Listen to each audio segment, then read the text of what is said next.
इससे पिछले वीडियो में हम 2.1 को सॉल्व कर लिए थे। अब देखते हैं 2.2 में। तो देखिए है 2.2 सवाल हम कल देखेंगे। आज आपको हम एक दिन का समय देते हैं। आप क्या कीजिएगा, 2.2 को अपने मन से सॉल्व कीजिएगा। क्या होगा, किस तरह से बनेगा, किस टाइप से रहेगा, या आप एनसीईआरटी बनाइए, कैसी सीना बनाइए, भारतीय वन किसी तरह की मैथ बना सकते हैं। अब देखिए सवाल में क्या कहेगा। देखिए एनसीईआरटी के अनुसार हम चलते हैं। करा निम्न में द्विघात बहुपद का शून्य ज्ञात कीजिए। अब देखिए एनसीईआरटी और भारतीय वन में एनसीईआरटी क्या करता है, एक ही मतलब एक सवाल में 2-3 वो को देता है। मतलब एनसीईआरटी क्या एक सिलेबस है। लेकिन और किताब में क्या कहेगा, आपको पहले दे देगा शून्य ज्ञात कीजिए, उसके बाद कहेगा शून्यकों का योग एवं गुणांक ज्ञात कीजिए, और तब बाद में कहेगा दोनों निकालिए। लेकिन ये एक ही सवाल में कहता है क्या, पहले द्विघात बहुपद का शून्य ज्ञात कीजिए। क्या कर रहा है, द्विघात बहुपद का शून्य ज्ञात करे और शून्यकों को योग एवं गुणांक के बीच संबंध स्थापित कीजिए। क्या कर रहा है, सबसे पहले कर रहा है निम्न द्विघात बहुपद की शून्य ज्ञात कीजिए। कह रहा है निम्न द्विघात बहुपद का शून्य ज्ञात कीजिए और शून्यकों का योग एवं गुणांकों के बीच संबंध। तो देखिए हम एक एग्जांपल लेकर समझाते हैं। आप ही का एग्जांपल है, आप ही की बुक का ये एग्जांपल है। अब जो नंबर करने के लिए है x² + 7x + t 10 बराबर।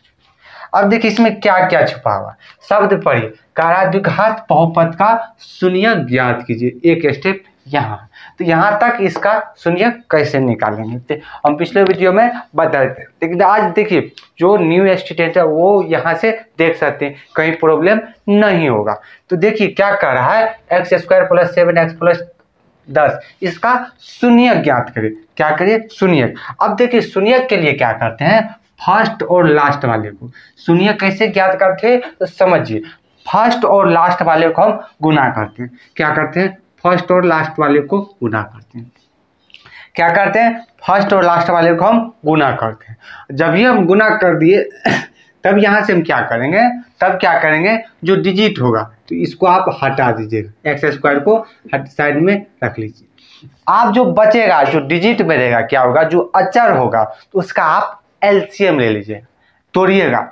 अब देखिए यहाँ से 2 लगा दिए, कितना हो गया, 5 हो गया। क्या हो गया, 2 बच्चे 5 हो गया। अब जब यहाँ से 5 आ गया तो अब देखिए 2 और 5 है, 2 और 5 है।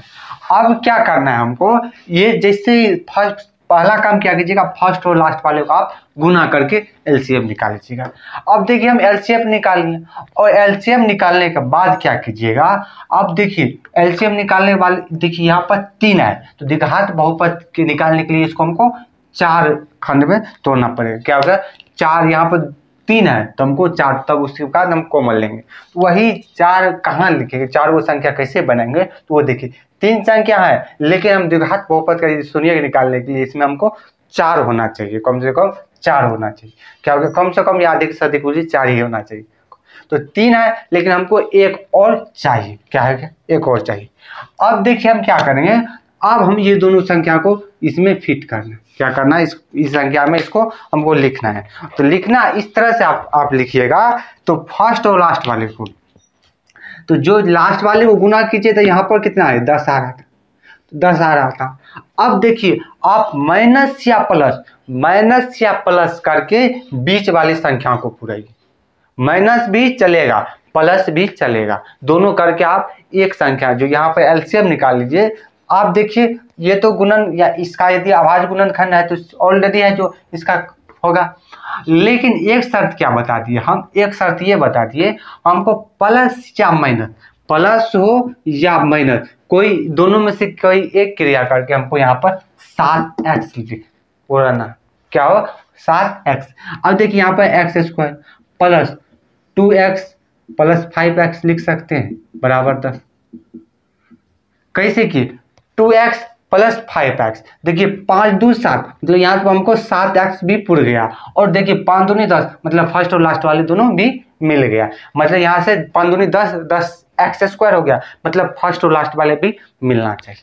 फिर से समझिए क्या किया हम, सबसे पहले फर्स्ट और लास्ट वाले को गुना कर दिए, तो फर्स्ट और लास्ट वाले को गुना कर दिए तो कितना हो गया 10 आ गया, और 10 का हम एलसीएम निकाल दिए। क्या किए 10 का हम एलसीएम निकाल दिए। जब एलसीएम जैसे ही निकाल दिए, क्या किया हम, जैसे ही एलसीएम निकाल दिए तो उसके बाद हमको क्या हो गया, यहाँ पर 3 था तो हमको 4 गुणनखंड, 4 यहाँ पर 3 डिजिट है तो हमको 4 डिजिट ना, तो इसीलिए हम क्या किए बीच वाले को तोड़े। और जब भी तोड़ेंगे तो बीच वाले को, फर्स्ट और लास्ट वाले को गुना करके बीच वाले को तोड़े। तो बीच वाले के लिए शर्त क्या, या तो आप जोड़ कीजिए या घटो, दोनों में से क्रिया करके कोई ये क्या हो गया, यहाँ से हम पूछिए, या तो देखिए जोड़ कीजिए या घटो कीजिए या दोनों मिलाकर कीजिए, हमको कितना आना चाहिए, बीच वाले भी संख्या आना चाहिए, और दोनों को गुना करेंगे तो लास्ट वाले भी संख्या आना चाहिए। क्या गया, लास्ट वाले भी आना चाहिए। तो वह ये हम कर दिए। जब ये यहाँ पर कर दिए तो अब देखिए, अब यहाँ से हम दो को कॉमन ले लें। क्या करेंगे, 2 से कॉमन, दो संख्या है, दोनों में से हम कॉमन ले लें। तो x² प्लस 2x है, x यदि हम कॉमन लेते थे x प्लस 2 आ गया। यहाँ से यदि दोनों में क्या किया हम कॉमन ले लें, क्या किए हम कॉमन ले लें। तो अब देखिए दोनों में कॉमन करने मतलब क्या, दोनों में कौन सेम है, कौन संख्या सेम है। अब देखिए यहाँ पर 2 है, 2 यदि कॉमन ले रहे थे यहाँ पर 2 है, 2 नहीं है, इसमें 2 है, सिर्फ एक ही। लेकिन कॉमन करने का मतलब यहाँ से यदि 2 डिजिट है तो दोनों में से जो संख्या सेम निकलेगा वही कॉमन होता है। तो सेम आप देखिए इसमें x है, इसमें भी x है, इसलिए हमने x कॉमन ले लिए। कॉमन करने का मतलब दोनों संख्या हम जो सेम निकल सके, चाहे गुना हो, क्या हो गया, दोनों भाग देंगे तो वो सेम संख्या निकले। अब देखिए यहाँ से x से गुना किया, x² आ गया, फिर 2x, मतलब सेम ही संख्या आ रहा है, यही कॉमन कहा गया। अब देखिए साइड में यहाँ से देखिए, अब देखिए कितना कॉमन होगा, तो देखिए दोनों में सेम है। अब देखिए यहाँ पर x है, इसमें x नहीं है। अब देखिए 5, अब देखिए यहाँ पर 5 है और 10 है, क्या है 5 है, तो यहाँ से हम 5 कॉमन ले सकते हैं। देखिए आप एक भी कॉमन ले सकते हैं, लेकिन एक कॉमन लीजिएगा तो कोई फर्क नहीं पड़ेगा, इसलिए आप यहाँ से हम 5 कॉमन लेते हैं। 5 जैसे ही कॉमन लेंगे तो x क्या हो गया, तो 5x था, तो यहाँ पर इसलिए 5x प्लस 2 हो गया बराबर 0। अब देखिए हम क्या करेंगे, ये दोनों जब सेम है तो उसको एक बार लिखिए। अब देखिए यहाँ पर x और 5 है, यहाँ पे इसलिए हो गया x प्लस 5। अब देखिए मेरा समीकरण सही या नहीं गलत जो दी है, तो यहीं से हमको फर्क पता चल गया। क्या पता चल गया, यहीं से पता चल गया, मतलब ये दोनों सेम दिख रहा है। क्या है, ये दोनों सेम दिख रहा है, बोलेंगे ये मेरा जो कॉमन लिए वो सही है। दोनों यदि सेम हो, जब ये सेम रहेगा तब हो गया। अब देखिए आप क्या कीजिए, दोनों को 0 के बराबर, x प्लस 2 बराबर 0, x प्लस 5 बराबर 0। अब देखिए ये आपको क्या दिख रहा है, अब देखिए ये रेखिक बहुपद एक पदी बहुपद कहलाता है, क्योंकि इसका घात 1 है। क्या है, अब यदि एक पदी का बहुपद का शून्य यहाँ से भी निकाल सकते, एक पदी बहुपद का शून्य बनाए थे, लेकिन निकालने के लिए कहते हैं तो बाद में हमको द्विघात बहुपद को एक पदी पद में कैसे लाते हैं तो वो देख लीजिए। पहले क्या किया, हम फर्स्ट और लास्ट वाले को गुना किए, बीच वाले को इस तरह तोड़े कि दोनों संख्या क्या हो, तोड़े कि गुणनखंड दोनों का बराबर होना चाहिए, गुणनखंड, और जोड़ करेंगे तो ये संख्या जोड़ घटे या बीच वाला संख्या भी आ जाना चाहिए। क्या, तो यहाँ से आ गया, यहाँ पे x प्लस 2 और x प्लस 5 आ गया द्विघात बहुपद। अब शून्य निकाले क्या बताया था, चिन्ह अपोजिट हो जाता है। यहाँ पे देखिए प्लस 2 है, क्या है प्लस 2, मतलब चिन्ह अपोजिट है। यदि हम 2 को इस तरफ भेजेंगे मतलब क्या करेंगे, यहाँ पर चर वाले को एक साइड रखेंगे, तो यहाँ पर -2 आ गया, यही मेरा रिजल्ट आएगा। अब x बराबर सेम करेंगे, x प्लस 5, यहाँ प्लस को भेजेंगे तो -5। अब देखिए यहाँ पे क्या हो गया, एक शून्य क्या आ गया -2 और दूसरा शून्य -5, तो यही 2 शून्य हो गया, यही मेरा आंसर हो गया। लास्ट में हम -2 और एग्जाम में ऐसे करके लिख दीजिए। तो ये 2 नंबर में पूछेगा, क्या है भी है 2 नंबर में पूछेगा। अब देखिए अब क्या कह रहा, अब कह रहा शून्यकों का योग। तो एक सूत्र बताए थे अल्फा प्लस बीटा, कहने का मतलब शून्यकों का योग -b/a, और एक होता है शून्यकों का गुणनफल, क्या हो गया अल्फा माइनस बीटा बटे बीटा, अल्फा इंटू बीटा बराबर c/, ये फार्मूला का यूज होगा। क्या होगा, अल्फा प्लस बीटा क्या होता है, alpha plus beta minus b/a क्या होता है, ये व्यापक रूप के अनुसार आ जाता है। यहाँ पर देखिए क्या कह दिया, अब देखिए अल्फा प्लस बीटा, ये देखिए क्या कह रहा है, अब कह रहा शून्यकों का योग और गुणांकों के बीच संबंध क्या है, सत्यता की जांच कीजिए। क्या है, शून्यकों का योग और गुणनफल है या नहीं उसकी जांच कीजिए। तब क्या करेंगे, इसका सूत्र क्या होता है -b/a, क्या होता है माइनस बी बाय ए, क्या होता है माइनस बी बाय ओ। तो अब यहाँ से आप ए बी सी निकाल लीजिए। अब देखिए ए बराबर कितना है, क्या है, अब देखिए ए एक्स स्क्वायर प्लस इस व्यापक रूप इसका क्या होता है A X square plus B X plus C बराबर, इसका फॉर्म का ये होगा जब भी द्विघात बहुपद होगा। या तो देखिए यहाँ पर एक रूल क्या था, ये डज नॉट, ये कभी 0 के बराबर नहीं होगा, ये था।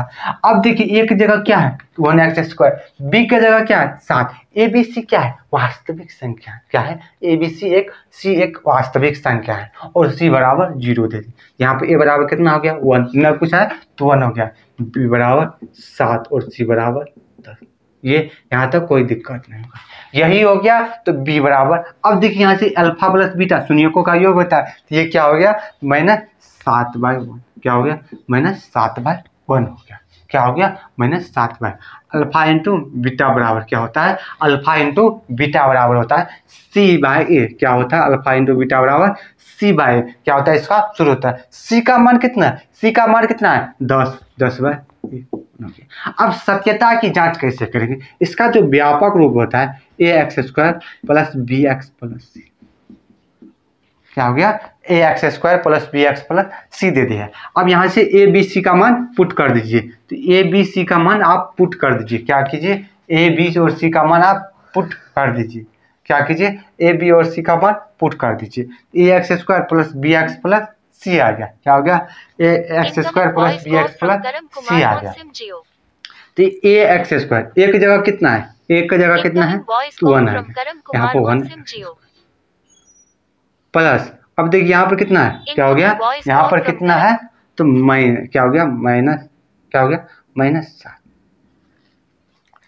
अब देखिए एक चीज आप याद रखिएगा, क्या हो गया आप याद रखिएगा, क्या हो गया यहाँ पर -b है, क्या हो गया -b, क्या हो गया, तो यहाँ पर हम क्या बताए थे -b, यहाँ पर b, तो हम क्या करें, यहाँ पर -b है तो यहाँ पर चिन्ह अपोजिट लेंगे, क्या होंगे, तो यहाँ पर ये क्या हो जाएगा 7x, क्यों 7x ले लिए, हमको यदि यहाँ पर हमको b का मान करना है, लेकिन ये यहाँ पर -b का मान दिया है, -b का 7 दे दिया है, माइनस माइनस कैंसिल, मतलब यहाँ पर हमको -b का दे दिया है, इसलिए चिन्ह अपोजिट b बराबर 7 हो गया, ये याद रखिए। प्लस कितना होगा 10 बराबर, क्यों लिखे 10 बराबर 0, तो आपको याद होगा क्या लिखे, तो हम क्या हो गया यहाँ पर मेरा -b का -7 है, हम यहाँ पर b का मान पुट करेंगे, इसलिए माइनस माइनस प्लस हो गया। क्यों हुआ तो जानेंगे, क्योंकि यहाँ पर हमको -b का आंसर हो गया, तो ये मेरा हो गया। तो यहाँ पर इस तरह से आप सवाल बनाइए, आपको पहला में सारा सवाल बनेगा इसी मेथड से। तो पहला सवाल क्या कर रहा है, सबसे पहले आपको कह रहा है बहुपद का शून्य ज्ञात कीजिए, क्या कर रहा है बहुपद का शून्य ज्ञात कीजिए कह रहा है, उसके बाद कह रहा है शून्यकों का योग एवं गुणांकों का बीच संबंध स्थापित करें, और यहाँ पर क्या हो गया मेरा x² प्लस 7x प्लस 10, यही मेरा आंसर। तो उम्मीद करते हैं आप लोगों को ये वीडियो समझ में आया होगा। अब देखते हैं अब क्या कह देगा, हम स्क्रीनशॉट जिसको लेना है ले लीजिए 1 2 3। अब देखिए स्क्रीनशॉट ले लिए होंगे, अब देखिए क्या करेंगे, देखिए स्क्रीनशॉट इसलिए ले लीजिए आपको कहीं समझने में दिक्कत हो तो आप जाकर स्क्रीनशॉट से देख सकते हैं, इस तरह ही सवाल होते, सिर्फ डिजिट ही चेंजिंग होगा, यहाँ x² की जगह 2x² दे दे, 7x दे दे, आपको ये बोर्ड के लिए इंपॉर्टेंट सवाल भी है। अब देखिए क्या कहेगा, सेम ही सवाल इसी को हम बनाते हैं, आगे कंटिन्यू करते हैं, कुछ नहीं चेंजिंग करें, और देखिए बाद में जो बताए थे वही देखिए, और यहीं से सवाल चले आए।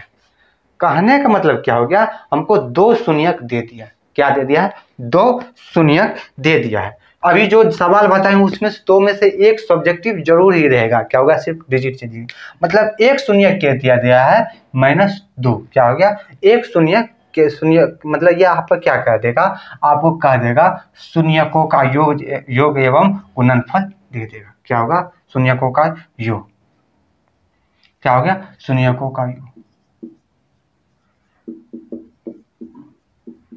शून्यकों का योग कुछ दे दें, मान लेते हैं 5 दे दिए, शून्यकों का योग हम 5 मान देते हैं, और शून्यकों का गुणनफल बराबर -2। कहने का मतलब क्या देगा, आपको बोल देगा शून्यकों का योग। क्या बोल देगा, शून्यकों का योग 5 दे दिया है और शून्यकों का गुणनफल क्या दे दिया है, -2।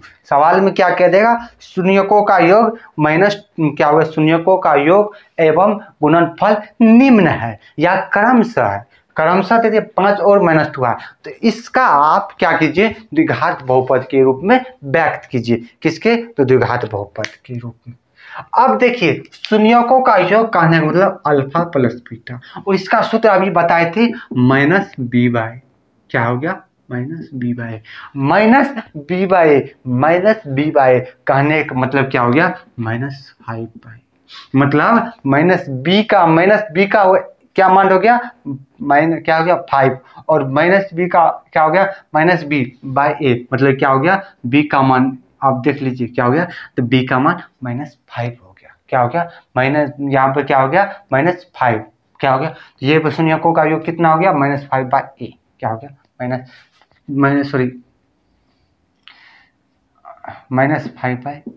1, एक की जगह क्या है, 1 है। अब देखिए ये c/, इसमें कोई चेंजिंग नहीं होगा क्योंकि यहाँ पर कोई चेंजिंग नहीं होगा। अब देखिए यही सवाल सॉल्व हो गया। अब यहाँ पर लिखेंगे व्यापक रूप से। अगर व्यापक रूप से देखिए जस्ट बनाए थे, व्यापक रूप कहने का मतलब ax² + bx + c बराबर क्या हो गया, ax² + bx + c। क्या होगा, ax² + bx मतलब क्या, देखिए यहाँ पर -5 आए तो चिन्ह अपोजिट हो जाएगा। क्या हो गया, चिन्ह अपोजिट हो जाएगा। क्या हो जाएगा, चिन्ह अपोजिट। तो a का मान कितना है, a का मान कितना है, a का मान 1, दोनों में सेम है। a का मान दोनों में सेम है। और देखिए b का मान, अब देखिए b का मान क्या है, -5। क्या होता है, -5। क्या हो गया, b का मान -5। क्या हो गया, -5। b का मान कितना है, -5। -5 क्यों लिए, क्योंकि यहाँ पर -b क्या हो गया, -b। क्या होता है, चिन्ह अपोजिट हो गया। तो b का मान कितना है, -5, और c बराबर कितना है, तो -2। अब देखिए यहाँ से क्या हो गया, तो ax², तो आप मान पुट कीजिए। जैसे ही आप मान पुट कीजिएगा क्या हो गया, x²। क्या हो गया, x² -5x प्लस क्या हो गया, -2। तो यहाँ पर क्या हो गया, -2 बराबर। ये मेरा समीकरण निकल गया। क्या हो गया, मेरा ये समीकरण निकल गया। अब देखिए जैसे आप अब जिसको तोड़िएगा एक बार, हम ये आपका हो गया यही सवाल। देखिए यहाँ से क्या किया, शून्यकों का योग, शून्यकों का गुणनफल हम निकाल लिए। क्या हो गया, शून्यकों का योग और शून्यकों का गुणनफल निकाल लिए। तो देखिए पहले नंबर यही कह रहा हमको, क्या किए, द्विघात बहुपद ज्ञात कीजिए। x² - 5x 2 ये हो गया। तो उम्मीद करते हैं आप लोगों की ये वीडियो समझ में आए। इस वीडियो से संबंधित कहीं पूरा मिला तो कमेंट कर सकते हैं। तब तक के लिए बाय बाय, टेक केयर, स्वस्थ रहिए, मस्त रहिए।